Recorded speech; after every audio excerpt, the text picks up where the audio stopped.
నమస్కారం. ఐడ్రీమ్ ప్రేక్షకులకు స్వాగతం.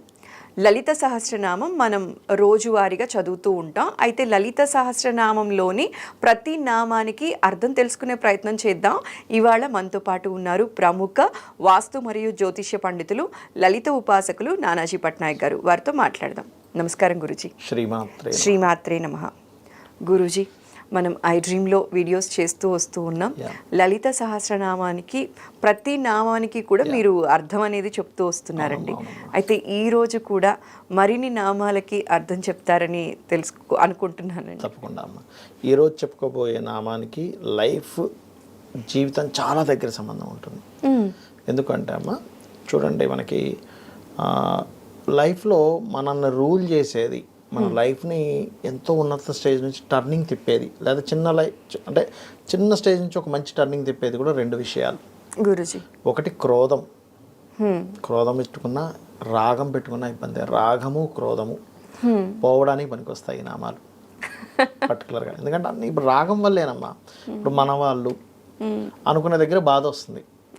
మన వాళ్ళు అనుకుని మనం కంప్లీట్గా వాళ్ళ మీద ఎఫెక్షన్ అది చూపిస్తాం. వాళ్ళు ఎప్పుడైనా రివర్స్ అయినప్పుడు, అరే మన వాళ్ళని కదా ఇంత చేసాము, నమ్మాము, ఇంత చేసాము, ఫ్రెండ్ అనుకున్నాము, లేకపోతే బ్రదర్ అనుకున్నాము, సిస్టర్ అనుకున్నాము, రకరకాల బంధుత్వాల్లో కావచ్చు, బయట కావచ్చు. లేదా ఒక్కొక్కసారి కోపం వచ్చేస్తాం, విపరీతమైన క్రోధం చూపించేస్తాం. కోపం వేరు, క్రోధం వేరు. యాక్చువల్గా క్రోధం అనేటువంటిది ఒక కక్షలా పెట్టుకోవడం. దానివల్ల కూడా చాలా లైఫ్స్ పాడైపోతూ ఉంటాయి. అరే చిన్న గొడవ జరిగింది, దీన్ని ఇంతకాలం పెట్టుకుంటారు అనుకుంటూ ఉంటాం. దీనికి లలితా సహస్రనామాల్లో గురుజీ మనం లాస్ట్ ఎపిసోడ్లో చిదగ్నికుండ సంభూత, దేవకారి సముజ్జిత, ఉజ్జిద్భాను సహస్రాభ, చతుర్బాహు సమన్విత వరకు వచ్చాం. ఇక్కడ క్రోధాకారాంకుశో మనకి తర్వాత నామం కనుక తీసుకున్నట్లయితే చిదగ్నికుండ సంభూత, దేవకారి సముజ్జిత, ఉజ్జిద్భాను సహస్రాభ, చతుర్బాహు సమన్విత, రాగస్వరూప పాషాఢ్య దగ్గర నుంచి స్టార్ట్ అవుతుంది. ఇక్కడ అంటే రాగస్వరూప పాషాఢ్య క్రోధాకారాంకుశోజ్వల అంటే రాగం అనేటువంటి దాని పాశం. అమ్మవారి చేతుల్లో 4 చేతుల్లో కూడా పాశము, అంకుశము ఉంటాయి అమ్మవారి దగ్గర. ఇంకో 2 చేతుల్లోనేమో పూల బాణాలు, చెరుకు విల్లు ఉంటుంది. అమ్మవారి అవతారంగా చూసుకున్నట్లయితే 2 చేతుల్లోనేమో రాగము, మన దీనికి సంబంధించిన అంకుశము, పాశము, పూల బాణాలు, చెరుకుగడ. మామూలుగా దేవతల్లో ఏంటంటే ఇలా అభయహస్తము, వరదహస్తం ఉంటాయి కదా. అమ్మవారికి అట వరదహస్తము, అభయహస్తం హస్తం అక్కర్లేదు, అమ్మవారి పాదాలే సమానమని చెప్తూ ఉంటారు ఆదిశంకరాచార్యులు వారు అయితే ఒకసారి. అయితే ఈ క్రోధముకు సంబంధించినటువంటిది ఏదైతే మనం చెప్పుకున్నామో, రాగస్వరూప పాషాఢ్య క్రోధాకారాంకుశోజ్వల, ఈ రాగం ఏదైతే ఉందో పాశము, ఈ పాశముతో నీకున్నటువంటి రాగాలను ఆవిడ పట్టుకుంటుంది. మనకు అనేకమైన రాగాలు. కొడుకు ఇలా అయిపోయాడు, మనిషి చూడండి అమ్మ ఎట్లా ఉంటుందంటే మనిషి లైఫ్, వీళ్ళు సెటిల్ అవ్వడం ఒక ఎత్తు అయితే దాని తర్వాత నుంచి మిగతా సెటిల్మెంట్స్ కోసం ఆలోచిస్తూ ఉంటాడు మనిషి. కొడుకు ఇంకా సెటిల్ అవ్వలేదు, కూతురు ఇంకా సెటిల్ అవ్వలేదు, వీడికి జాబ్ రాలేదు, పెళ్ళి అవ్వలేదు, పిల్లలు పుట్టలేదు, ఈ రాగాల్లో పడి మనం మర్చిపోతూ ఉంటాం. అమ్మవారు ఏం చెప్తుందంటే ఇక్కడ మనకి రాగస్వరూప పాషాఢ్య అంటే ఆమె పాశం, ఆమెకు వదిలేశారనుకోండి ఇవన్నీ రాగాలు, ఈ బంధాలు, ఇవన్నీ మీ పని, మీరు డ్యూటీ మీరు చేసుకుంటూ ఉన్నారు.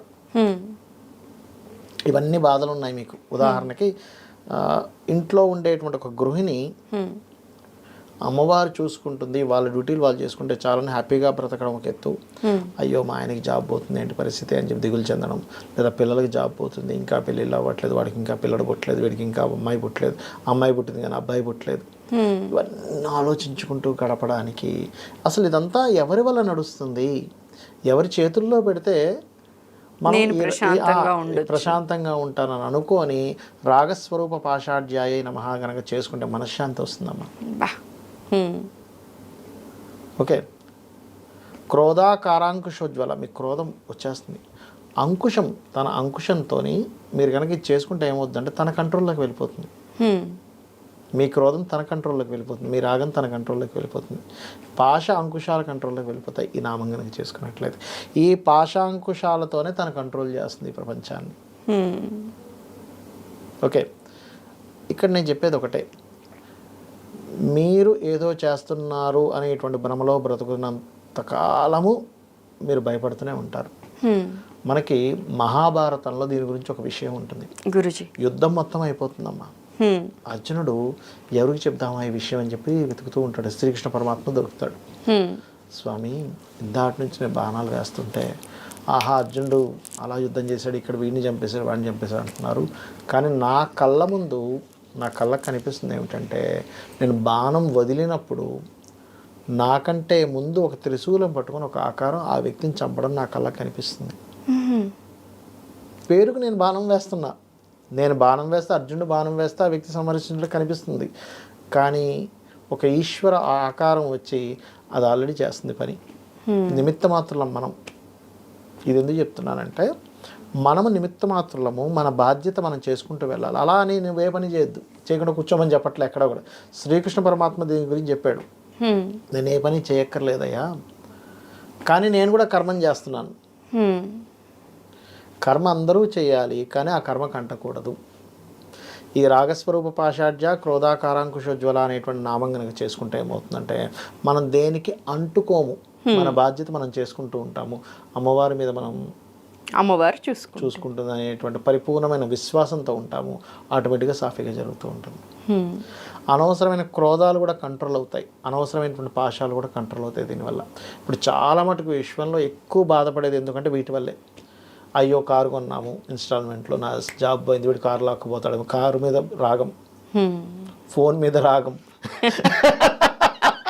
మనుషుల మీద నుంచి ఇక్కడికి వస్తువుల మీద రాగం. అయ్యో బిల్డింగ్ కొన్నాను, డూప్లెక్స్ కొన్నాను, ఇప్పుడు జాబ్ పోయింది, ఇన్స్టాల్మెంట్ కట్టకపోతే వాడు బ్యాంక్ కూడా వస్తాడేమో, రాగం. కానీ ఇది ఎవరి వల్ల వచ్చింది? ఈ బిల్డింగు, ఈ కారు, ఇదంతా నేను చదువుకున్నాను కాబట్టి వచ్చింది అనుకుంటే, నువ్వు చదువుకున్నావు కానీ చదవాలనేటువంటి జ్ఞాపకశక్తి కానీ, చదవడానికి ఉండే ఆ శక్తి కానీ, ఆ సరస్వతి కటాక్షం కానీ ఎక్కడి నుంచి? మళ్ళీ అమ్మవారి నుంచే వచ్చింది. నేను ఇందాక చెప్పినట్టుగా, ఉదాహరణ చెప్పినట్టుగా, అర్జునుడు ఉదాహరణలాగా, అర్జునుడు నేను బాణం వేస్తున్నాను అనుకుంటున్నాడు. కానీ మహాభారతం మొత్తం అయిపోయాకమ్మా, కృష్ణుడు తన అవతారం చాలించేసిన తర్వాత అర్జునుడు వెళ్తుంటే ఒక్క అస్త్రం కూడా గుర్తుకు రాదు ఆయనకి. కొంత నార్మల్ పీపుల్ మధ్యలో ఆయన ఇదైపోయాడు తెలుసా అమ్మ కొన్ని సందర్భాల్లో అర్జునుడు. అంటే భగవత్ శక్తి ఎంత ముఖ్యమో అక్కడ చెప్తాడు మహాభారతంలో. అస్త్రం గుర్తురాదు. అట్లా ఏంటంటే, ఇక్కడ నువ్వేదో చేస్తున్నావు, నువ్వేదో సాధించేస్తున్నావు, నేనే గొప్ప అనుకునేటువంటి దాన్ని ఫస్ట్ ఇది ఒక శక్తి నడిపిస్తుంది. ఇప్పుడు ఈ కళ్ళు చూస్తున్నాయి, నోరు మాట్లాడుతుంది, చెవులు వింటున్నాయి, ఇదంతా ఉంది కదా, ఈ బాడీ మొత్తం నడుస్తుంది కదా. మరి దీని లోపల ఒక శక్తి టక్కన మాయమైపోగానే ఖతం పడిపోతుంది. మరి కళ్ళు అక్కడే ఉన్నాయిగా, కళ్ళు ఎందుకు చూడట్లా, నోరు ఎందుకు మాట్లాడట్లా, చెవులు ఎందుకు వినట్లా? ఇప్పుడు లోపలకు భగవత్ శక్తి ఉంది. ఆ శక్తి చేత ఇదంతా నడుస్తుంది. ఈ రాగము, క్రోధము ఇవన్నీ అనవసరంగా మనం పెట్టుకుంటున్నాము. అమ్మవారి ఆధీనంలోకి వదిలేస్తే కనుక రాగస్వరూప పాషాఢ్య క్రోధాకారాంకుశోజ్వల. అనవసరంగా భయపడుతున్నాను నేను, ఇదేమవుతుందో అదేమవుతుందో, వాడేమంటాడు వీడేమంటాడు, వాడి మీద కోపం వీడి మీద కోపం, ఇవన్నీ కాదు. ఇది నేను చేశానా, ప్రశాంతంగా ఉంటాను అనుకుని ఇవి కనుక చేసుకోగలిగితే అద్భుతంగా నడుస్తుంది లైఫ్. ఓకే, అయితే ప్రతి ఒక్కళ్ళు కూడా అనుబంధాలతో లేకపోతే క్రోధాలతోనే నడుస్తూ ఉంటుంది. సో వాళ్ళందరూ కూడా ఈ నామం అనేది రెగ్యులర్గా చేసుకుంటే మన బాధ్యత అమ్మవారి చేతిలో పెట్టేసినట్టే. మనం ఎవరి లైఫ్ అయితే బాగుండాలి, వాళ్ళు ఇలా ఉండాలని మనం కోరుకుంటాం, వాళ్ళ మంచి చెడుల కోసం ఆలోచించకుండా అమ్మవారి పాదాల దగ్గర పెట్టేసేయచ్చు. అయితే చాలా చక్కగా అర్థమయ్యేలాగా వివరించారు గురూజీ. మరోసారి ప్రత్యేక ధన్యవాదాలు. నమస్కారం. శ్రీమాత్రే నమః. శ్రీమాత్రే నమః.